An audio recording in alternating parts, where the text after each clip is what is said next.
All right, so it's Clifton. Good morning, everybody. Happy pre-Valentine's Day.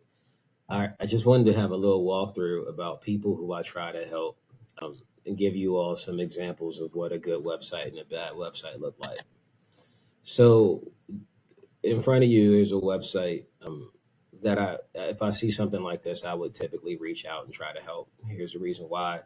First reason is in the top left corner, you see not secure, which basically means either their site can't guarantee that if data is submitted, or even if you go to the site that it's not compromised, that if you leave data on the site for whatever reason, that it's not being tracked by somebody. Second thing this typically indicates is that the platform that the website was built on is no longer supported, so they can't guarantee that it's secure. But if you look at this site, right, there's a lot of white space on the side, a lot of unused space. It looks like something that was created in early 2000s, maybe mid, 2010, 2012 type thing. There's no calls to action, right? I guess there's this thing right here. If you like us, rate us. But there's no this, and it's very word content heavy, right? And people probably come here and then just leave. It's another website I came across. Not as bad as the last one, but again, there's no calls to action. You have these three areas where you can see what they do, right? But there's no these aren't even clickable. I'm trying to click right now and I can't. And so I'm assuming there's what's called the bounce rate, which is the percentage of people who look at your homepage and just leave. Like, no offense, but if I looked at the homepage for this site, I would just leave. Like, there's nothing. I mean, this is ultra boring. Even though they do heating and cooling, there's not even a way for you to submit a quote. There's no way for you to contact the owner, and you would have to go through all this to even find the phone number, right? I guess you go to contact us, right? But just that was the only animation I really saw was these three areas coming in, and there's nothing you could really do from the homepage.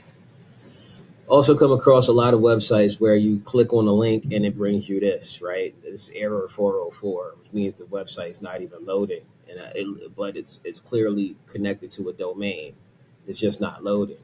And then here's one that's not connected to a domain at all. So if I was Victor Mechanical, I'd probably have something that looks a little bit more like this, right? Where you had the logo on the top left corner, something that engages so people could relate to, right? You have their location, phone number people could call, more explanation about what they do, explanation of their services they provide.